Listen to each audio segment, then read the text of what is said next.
Кратки најави за денешните настани. Реализација на буџетот за 2023 година и капиталните проекти во фокусот на 39-та седница на Советот на општина Охрид. Во музеот на АДН Долард во Охрид се чува комплетната библиографија и неголемата колекција на книги на холандскиот писател. Заврши судскиот процес против Менкиновски за поставување на знамето Сонцето од Кутлеш на Водици минатата година. Екипи на јавното претпријатие Градски гробишта ја расчистуваат дивата депонија кај муслиманските гробишта. Претседателските избори во Русија ќе бидат мониторирани од делегации од 36 земји и 5 организации. За најавените и за останатите настани од денес ќе ви информираме во дневникот кој започнува по временската прогноза. Останете со нас.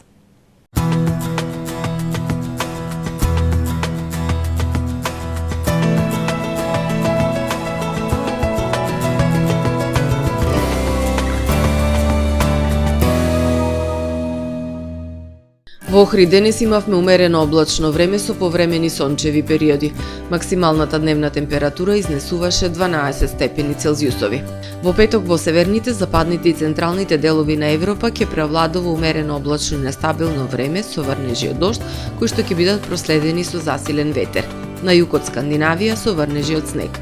Во останатите делови од Европа ќе преовладува стабилно и топло време со локална облачност. На Балканскиот полуостров утре претежно сончево и топло време со појава на локална облачност. Во северните предели зголемена облачност, а локално во источните предели со слаби и локални врнежи од дожд. Максималните дневни температури ќе се движат од 10 до 17 степени. Во Македонија во петок постудено време со пат на утринските температури кои што ќе се движат во интервал од -4 до 5 степени. Во текот на денот ќе превладува претежно сончево и топло време со појава на локална облачност. Ќе дува до умерен северозападен ветер кој што ќе достигне брзина до 20 км на час. Максималните дневни температури ќе се движат во интервал од 8 до 19 степени. Во Охрид во петок ќе превладува претежно сончево време со појава на локална облачност. Минималната температура од 1 степен додека пак дневната до 13. Во Охрид во сабота ќе превладува умерено облачно време со сончеви периоди. Во попладневните часови со услови за слаб дожд. Минималната температура од 3 степени додека пак дневната ќе достигне до 14 степени. Во недела умерено облачно време и нестабилно со услови за слаб локален дожд. Дневната температура ќе достигне до 15 степени. Во понеделник претежно сончево и топло време со појава на локална облачност. Утринската температура од 3 степени, додека пак дневната ќе достигне до 17 степени Целзиусови.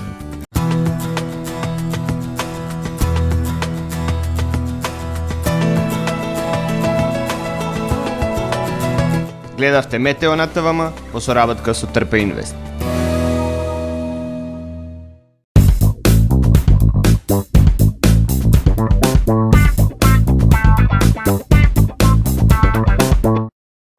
Тамаро е 25 години охридски водечки лидер и препознатлив бренд. Обуките од менаџерскиот тим се доказ за максимална посветеност кон вработените. Тамаро Холдингот се грижи за организацијата и на време пренесените информации кои отсликуваат тимската работа. Секој успех на вработениот е успех и на компанијата. Маркетите располагаат со производи со висок квалитет од секакви брендови по одлични цени. Вкусните печива од Дана Бела пекарата се веќе омилен појадок на многу потрошувачи во Охрид. Анабела кујната услужува голем број на потрошувачи и компании.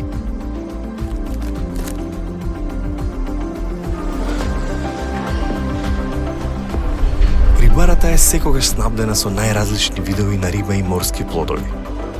А месарниците располагаат со свежо месо и месни производи во секое време. Уживајте во својот охридски домаќин. Тамаро, повеќе од маркет.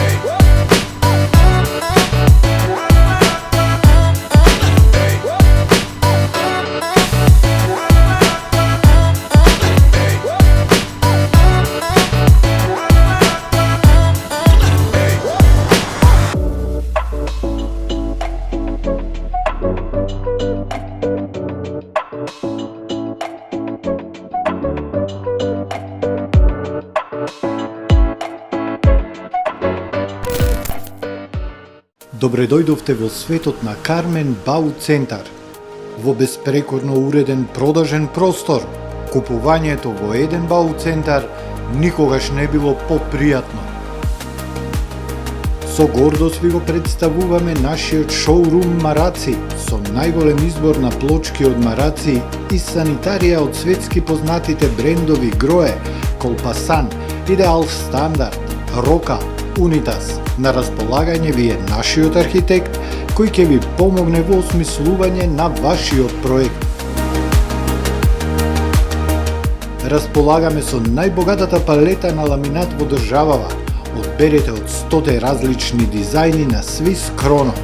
Покрај стандардниот избор на фасадните системи Knauf и Бекамент, ви нудиме богат избор на професионален алат на реномираните производители Bosch и Divol.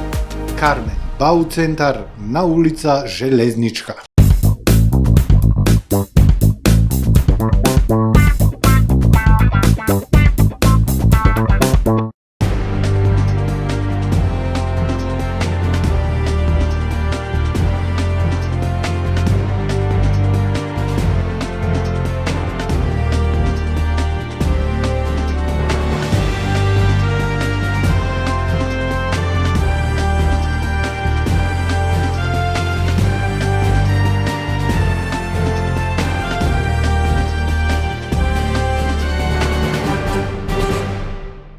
Добар ден, прво издание на Дневникот на ТВМ. Градските советници на денешната седница ги разгледуваа извештаите за успешноста на општината во реализација на програмите за 2023 година. Доминираат субвенциите кон јавните предпријатија со најголема реализација. Се асфалтираат улички, а од ветените капитални проекти и понатаму нема ништо, критикува опозицијата. Опозицијата мора да прифати дека општината е конечно раздолжена и во иднина ќе бидат реализирани ветените капитални проекти, вели секретарот на општината. При тоа посочува дека локалната власт се соочувала со обструкции од централната власт за катната гаража и плоштадот Крушевска република. До ден денес локалната власт нема реализирано ниту еден поголем капитален проект кој што го имаше ветено пред граѓаните. Пракса на оваа власт е капиталните проекти планирани за тековната буџетска година на крајот да се поместат во развојните програми. Критикува опозицијата во Советот кој денеска ги разгледуваше извештаите за реализација на програмите за 2023 година. И во буџетот за 2023 година со најголема реализација се субвенциите, трансферите и донациите, а не достигаат капиталните проекти, истакна координаторката на советничката група на СДСМ Живка Ангелоска, посочувајќи дека најголемиот издаток кој го има годинава општината се субвенциите кон јавните предпријатија со рекордни 41 милион денари. Преовладуваат они асфалтирања на малечки, тесни улици, како што кажав, субвенционирања, па и средствата во образование, во основно образование, во средно образование со дотации нели се врши финансирањето и во основно образование оваа година буквално потрошени се средства за одржување, едноставно за ставање во функција за нормално функционирање, меѓутоа не и големи средства за поголемо осовременување на условите за работа. Нема релевантни показатели за успешноста на општината во реализација на буџетот за 2023 година, затоа што истиот од една страна претрпе низа ребаланси, низ кои беа отстранети сите поголеми капитални проекти, а од друга страна во 90% од програмите се содржани средства кои се запленети од сметката на општината врз основа на извршни решенија, при што во голем дел не е транспарентно наведено за колкави износи се работи, вели Ангелоска.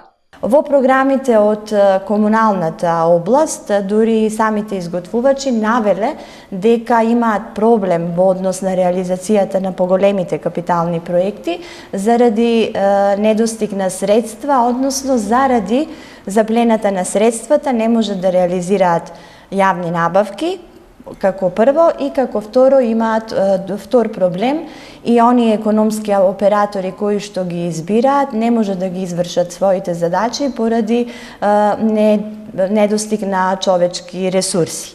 Оние проекти пак кои се во тек се одвиваат премногу бавно, истакнува Ангеловска, при што како пример ги посочи тротоарот на улицата Димитар Влахов на кој се работеше само во екот на туристичката сезона и дворот на гимназијата.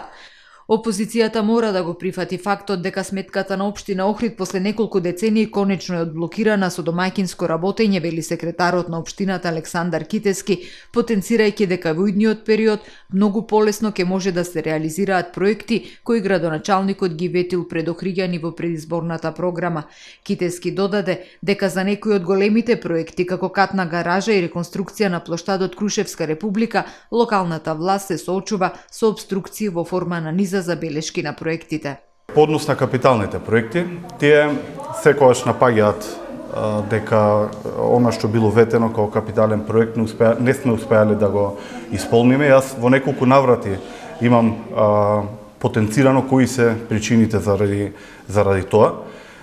Значи, конкретно ќе зборувам за двата проекти, а тоа е плоштадот Крушевска република и катната гаража, каде што 2 години наназад и покрај изработен проект и покрај поднесеното барање со оглед на тоа што надлежно и Министерство за транспорт и врски, тука беше и Комисијата за УНЕСКО, и покрај сите и Министерство за култура, и покрај сите забелешки кои што ги добивавме една по една, како ги отстранувавме, така имаше нови забелешки и тоа оди до ден денес до недоглед. Тие продолжуваат со таквите кочници, меѓутоа тоа ќе до 8 мај, после 8 мај нема да можат да го прават тоа што го правеа досега и конечно Охрид и охриѓани ќе одобијат она што треба да одобијат, односно она што го имаме ветено. Не може опозицијата во Советот да негира дека остварувањето на вкупниот буџет на општината за 2023 изнесува 116%, а на основниот 138%,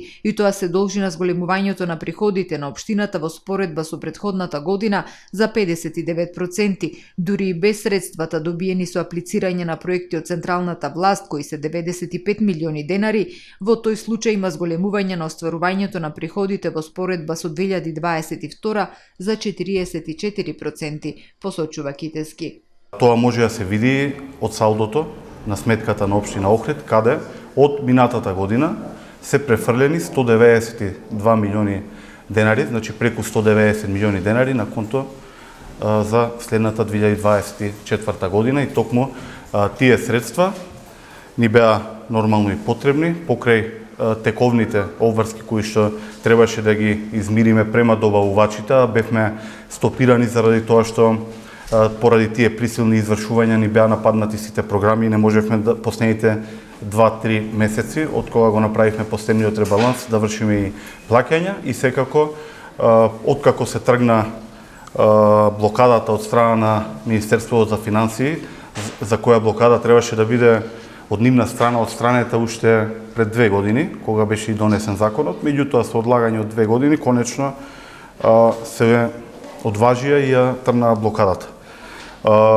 Значи, покрај за тековните обврски, ние овие средства ги искористивме за враќање на, односно за целосно одблокирање на сметката на општина Охрид. За проектите кои се во тек како улиците 7 ноември, Госе Делчев, во сите договори има рокови кои треба да се почитуваат, посочува секретарот. Додава дека треба да се отпочне со градба на спортската сала во село Лескоец, а закажана е и аукцијата за втората постапка за реконструкција на касарната за изградба на основното училиште Кочо Рацин. На денешната седница на Совет беа усвоени сите точки на дневниот ред, меѓу кои и 20 легализации на бесправно изградени објекти. Опозицијата бараше легализациите да бидат одложени за после изборите, што не беше прифатено од мнозинството. На денешната 39-та седница на Совет, градските избраници ги усвоија сите точки на обемниот дневен ред. Зелено светло добија извештаите за реализација на годишните и развојните програми на локалната за 2023 година, извештаите за работењето на јавните предпријатија и основните и средните училишта за минатата година, а поминаа и 20 одлуки за легализација на бесправно изградени објекти. Координаторката на советничката група на СДСМ и коалицијата побара да бидат повлечени од страна на предлагачот точките за легализации на дивоградби кои беа на дневен ред затоа што се распишани избори и затоа што еден дел од тие објекти се наоѓаат на површина која представува државна сопственост. Истите легализации може да се најдат на дневен ред веднаш по завршувањето на изборите, да се расправа и одлучува по нив, истакна Живка Ангеловска. Дотолку повеќе ова го побарав за локалната власт да остане доследна на самата себе, да остане доследна на она што го зборуваше во 2021 година и го критикуваше, а ние го прифативме. Па сега се прашувам, ако во 2021 година актуелната локална власт, кога беше опозиција, легализацијите ги нарекуваше предизборен подкуп, зошто сега едноставно реши да им представуваат пракса и да го направат она на кое што тие го критикуваа и во интерес на фер плей, во интерес на политичка култура беше прифатено и беше постапено онака како што бараа. За жал, очигледно дека ставовите се менуваат зависно во која позиција кој се наоѓа. Оваа локална власт вети решавање на легализациите, односно барањата на граѓаните за вклопување бесправно изградени објекти во планска документација, од кои дел се поднесени можеби од 2011 година и се уште не се решени. Со доаѓањето на новата власт предводена од ВМРО ДПМН докажавме дека тие легализации треба да се решат и граѓаните не треба повеќе да чекаат, кажа координаторот на советничката група од позицијата во градскиот совет Перчо Божиновски. Се водиме од интересот на граѓаните да ги решиме тие дивоградби, тие легализации, односно предмети кои што ги имаат дадено, и во случајов ги изгласавме на седницата на совет и тука апсолутно не гледам ништо спорно дека штом стигнале како точки на дневен ред, а поминале низ еден филтр низ општинската администрација, тоа значи дека биле комплетирани сите документи од правен аспект, од архитектонски аспект, од градежен, така што мислам дека треба да излеземе пресред на барањата на граѓаните. Така го гледам тие точки така ги гледам, некако период на предизборие и дека треба да се стопираат, туку напротив, што е можно побрзо да се решат и оние останати други кои што ги имаме како локална самоуправа. Според советникот Божиновски, легализациите кои онака се долг процес дополнително се одолговлекуваат доколку се чека во поглед на предизборие, во услови кога во земјата скоро на секои 2 години има некакви избори. Од утре, 15 март, петок, стапува на сила нов режим на сообраќај на улицата Македонски просветители на потегот од крстосницата со улицата Димитар Влахов до крстосницата со улицата Партизанска, со кој истата станува еднонасочна, информираат од општина Охрид. Се молат сите учесници во сообраќајот да се придржуваат на новопоставената сообраќајна сигнализација. Музејот на Аден Долард, холандскиот писател, влюбеник во Охрид, ја има комплетната библиографија и најголемата колекција на книги на авторот во светот. Колекцијата е собирана од 2011 година. Денес тука се чуваат и лични работи на писателот. Машината за пишување стара повеќе од 7 децении, неговиот телефон, лични писма и лулињата.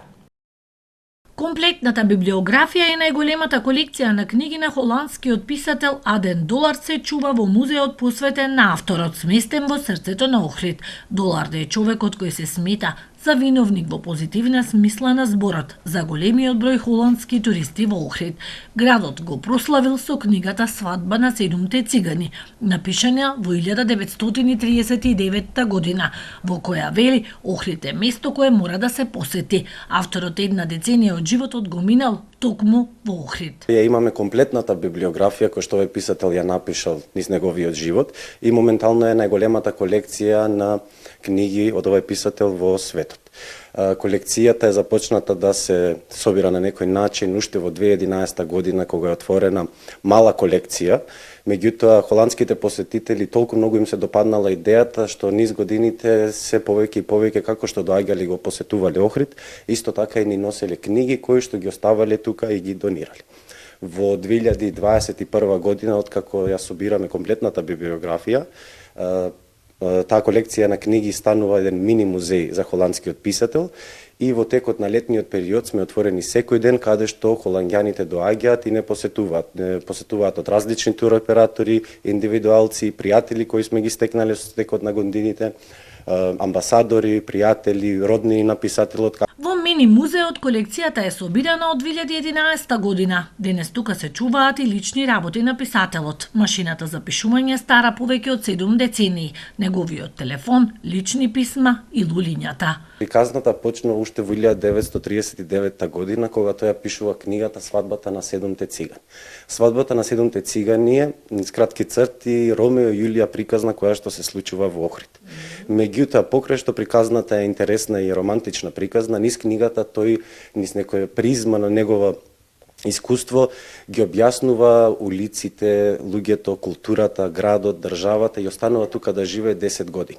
Значи, на некој начин тој е еден голем амбасадор на нашата држава, на нашето богатство, на нашиот начин на живење и низ книгата на тој начин ја објаснува Македонија и во 40-тите кога книгата станува екстра позната, постанува бестселер во Холандија, Македонија станува на радарот на Холандија и останува една од најомилените дестинации па се до ден денес. Ова мало музејско катче посветено на Корнелиус Боб Спелстра, познат под псевдонимот Аден Дулард, денес е најпосетено од страна на холандските туристи. Изминатиот месец во февруари годинава се навршија 123 години од раѓањето на најплодниот холандски писател, човекот, влюбеник и промотор на Охрид.